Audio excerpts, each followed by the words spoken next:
车工业素有产业火车头的美誉，无论是传统燃油车还是新能源汽车，每一辆车都如同一个庞大的工业集合体，至少囊括上万个零部件，广泛涉及超过30种产业领域。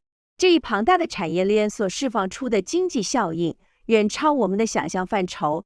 以比亚迪为例，倘若对每生产10万辆电动汽车所带动的就业资料展开深入分析，便会发现，在整车制造这个关键环节上，它能够直接催生大约3000至5000个就业机会，其中涵盖了生产线工人、专业工程师以及管理人员等各类人才。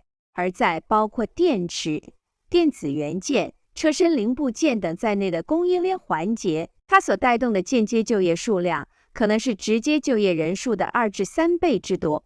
从服务与销售领域所诱发的就业来看，其进一步能够创造大约2000至4000个就业契机。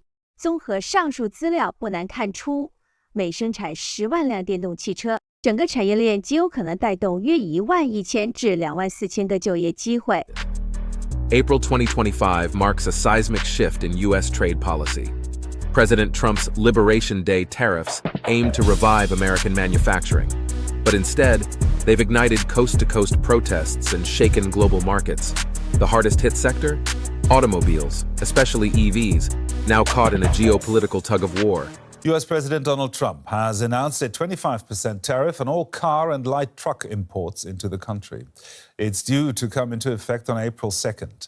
Economists and world leaders are warning that it will be a tax on consumers and have a chilling effect on the global economy. But to Americans, Trump paints a rosy picture, predicting that the levies will spur growth. Anywhere from $600 billion to $1 trillion will be taken in over the relatively short-term period, meaning a year from now. Trump is betting big that these tariff plans will revive US manufacturing and boost jobs. That's despite resistance from car makers and investors who say the move is a tax on consumers and will only serve to push up inflation. This latest tariff will add thousands of dollars to the cost of a new car, while hitting the trade partners that, so far, have helped keep costs low. Now, the UK government has announced a relaxation of electric vehicle sales targets to help the car industry in the face of those trade tariffs from the US. Currently, at least 28% of cars sold by manufacturers in the UK must be electric vehicles. That will rise every year till 2030, when every petrol and diesel car sold will incur a fine. Well, amid mounting pressure from car makers, the government announced today fines would be reduced from £15,000 per car sold to £12,000. They've also created a carve-out for smallest car firms, with a number of luxury brands such as Aston Martin and Bentley being granted exemptions. Well, the Prime Minister, Sir Keir Starmer, has been speaking on a visit to Jaguar Land Rover, the plant there, after the firm announced last week they'd pause their imports into the US due to those new tariffs announced by the US President. These are challenging times, but we have chosen to come here because we are going to back you to the hilt. Nobody is pretending that tariffs are good news. Better than anyone. 25% tariffs on automotive exports and 10% on other goods. That is a huge challenge for our future, and the global economic consequences could be profound. But this moment has also made something very clear, that this is not a passing phase. And let me be really clear at a moment like this. Our future is in our hands. And so, of course, we will keep calm and fight for the best deal with the US. And we've been discussing that intensely over the last few days. But we are also going to work with our key partners to reduce barriers to trade across the globe, to accelerate trade deals with the rest of the world, and champion the cause of free and open trade right across the globe. Now, just like car building, that's always been our heritage, and we're not going to turn our backs on it now. And it comes as the Society of Motor Manufacturers and Traders put out a really dire warning saying that the tariff costs cannot be absorbed by manufacturers here in the UK, and did warn that it's going to face an increase in costs for US consumers. And then chillingly for people here, said that UK producers may have to review output in the face of constrained demand. Now, the IPPR is warning that over 25,000 direct jobs in the car industry could be at risk due to these tariffs. That's a huge number. Of course, that's across all the manufacturers. And it will be very worrying because, as I say, it's not just people who work directly for these car plants. Here in the West Midlands, car manufacturing is in the blood. It's such a huge part of this region's history and present. And so many people work in firms that supply these big factories. And also the businesses rely on trade, rely on custom from people who work at the factories. You know, if they don't have their jobs, how will that affect businesses here in Solihull? And that's why there's nervousness now in many towns and cities across the country. And this announcement from Jaguar Land Rover, just a real stark reminder that this is already having an impact. 川普总统这一波的无差别关税行动，真的能把汽车制造业带回美国吗？美国汽车政策委员会虽没有直接反对川普政府的关税政策，但不希望因为关税的实行而致使汽车销售价格大幅攀升。他们引用美国经济学家 Art Laver 的一份报告，该报告认为，对汽车进口征收 25% 的关税将会推高美国汽车价格，扰乱长期投资周期，削弱消费者信心与供应链稳定性，进而滋生不确定性。墨西哥汽车行业咨询师、前大众汽车副总裁 Thomas Carey 也表示，迁移汽车工厂生产线绝非易事，至少需要3年时间，且唯有具备闲置产能的公司，才有可能将现有工厂的某一车型从一处生产转移至另一处生产。This isn't the first time Donald Trump has threatened the world with auto tariffs, but we just got the clearest view yet of exactly how it'll work when they kick in next week. We'll effectively be charging a 25% tariff, but if you build your car in the United States, there is no tariff. Now, that might sound like the same old threat, but it's not, because when you look at what's written, you see how Trump intends to punish every part of the North American supply chain that isn't American. Importers can certify their US content, and the 25% tariff will only apply to the value of their non-US content. But there's a big problem with that plan, to the point where when we asked a lot of experts what they thought, we got back a whole range of descriptive language, but universally along the same theme. Simply not feasible. Well, it's all kind of nuts. But no car, not even a US-built Ford F-150, is 100% US-made. Just look inside. It's made up of thousands and thousands of parts. Those parts come from over 24 different countries. Countries like Mexico, Canada, Romania. Trump wants these parts to say made in the US.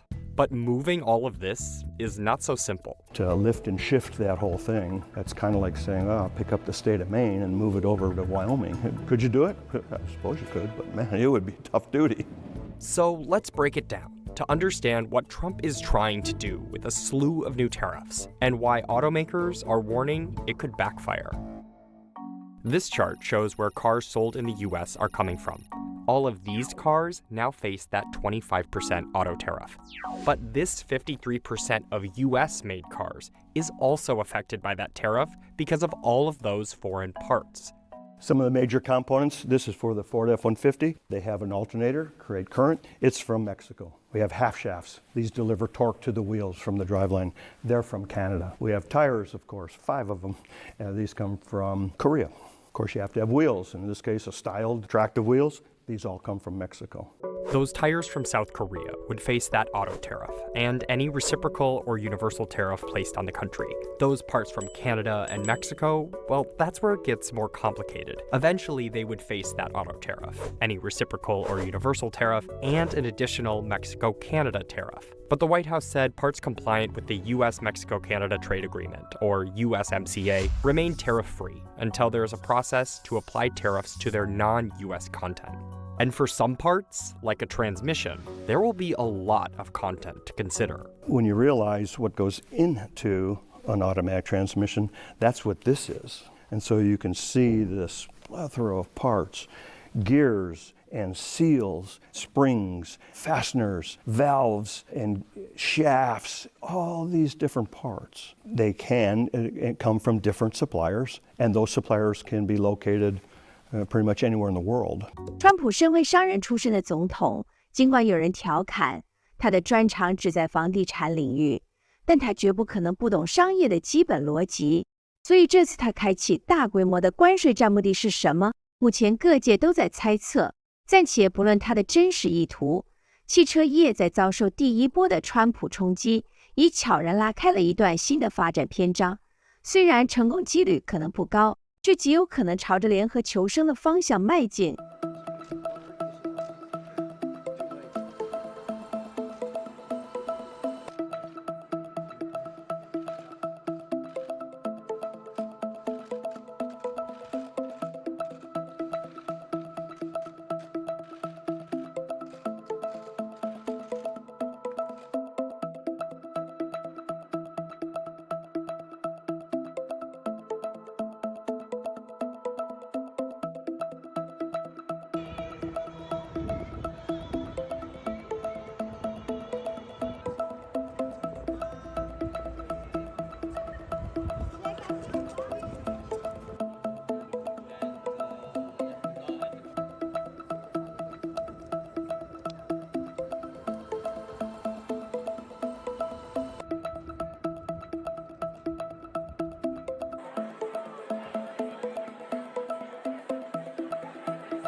Canada's Prime Minister Mark Carney just declared the US-Canada relationship officially over. Not paused, not rocky, done. After 150 years of shared wars, trade pacts, and auto sector growth, this split, fueled by President Trump's tariffs, is shaking the very frame of North American car production. With counter tariffs revving up, the impact on EVs, supply chains, and cross-border assembly lines is immediate and severe. The ACEA, which represents almost all the automakers in Europe, is urging the EU to start negotiating with the Trump administration to ease the tariff impact. It says that Trump's tariffs on vehicles and components could cost the European auto industry 80 billion euros. Meanwhile, Mercedes says it's going to eat the cost of the tariffs for now, which will keep the brand competitive and help its dealers maintain sales volume. Automotive News reports that Stellantis is telling its suppliers it will cover the cost of the tariffs as long as suppliers show how they will reduce exposure to them. And by the way, the tariffs on components don't go into effect until May 3rd, and they're not being applied to components made under the USMCA Free Trade Agreement because the Trump administration hasn't figured out how to do that yet. What was happening to us on trade, not only with, if you look at it, not only with China, but China was by far the biggest abuser in history, and others also, but somebody had to do it. They had to stop because it was not sustainable. Well, Beijing has gotten a new data point over the last day or so, right, with President Trump essentially blinking when it became a situation where it was the United States versus the rest of the world. He has backed off. And that actually, I think, emboldens Beijing to take an aggressive response because they've seen the U.S. president back down. Now, of course, that's not how he and his supporters are spinning it, but that's how they view it. And the big question now is whether Japan or South Korea would stand with the Americans. They've been burned in this process as well. And so I think Beijing is looking at the calculus and the situation in East Asia and thinking that they can stick to taking a quite tough stance on the Americans. Now, you say that Asian countries will sort of drift towards Beijing. Give us your argument for that thesis. Yeah, well, Steve, in the short term, I think what we are seeing, the reality that these Asian countries are facing right now is that they effectively have to kiss the ring, right? You've seen the likes of South Korea, Vietnam, all offering concessions to Trump, Japan also trying to make a trade deal there. And I think what that reflects is in the very immediate term, you have a sense of understandable panic in these countries around Asia and the Indo-Pacific because they are worried about the impact of these potentially disastrous tariffs on their economies and on their population. There's a real concern out here that could change. But I think longer term, what this is going to do is remind people in this part of the world, governments in this part of the world, that the United States under Donald Trump is not a predictable ally or partner. And that means they're going to start to realign themselves strategically far more with China. And let's not forget, Beijing is the biggest trading partner for a lot of the countries in this part of the world. So it's not that dramatic a shift in any case. 根据美国经济分析局的数据显示，去年美国进口了价值4750亿美元的汽车零件、引擎及车辆，其主要来源地为墨西哥、日本、韩国、德国与加拿大。自2018年川普总统发动首次贸易战以来，中国在美国汽车产业的发展一直有限，并且自2027年起，美国也将以国家安全为由，禁止销售任何中国制造的联网汽车硬体或软体。而这些系统通常是用于电动车，允许车辆透过蓝牙 Wi-Fi 或是卫星来交换资料。因此，有专家就指出，相较于其他国家，中国汽车制造商受到美国关税的直接冲击相对较小。然而，倘若美国汽车行业轻忽对未来发展的布局，既不投资清洁能源，也不建设充电基础设施，仅仅把焦点放在把工厂迁回美国，那么4年后，美国汽车业或许将面临竞争力丧失的窘境。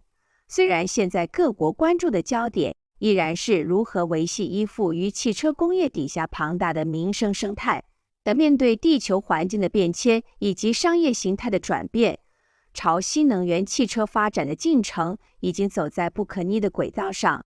如果川普关税冲击波仅着眼于传统汽车工业的发展，那么这场强劲的关税风暴可能会迫使其他国家与中国的联系更为紧密，而这绝非是美国所乐见的局面。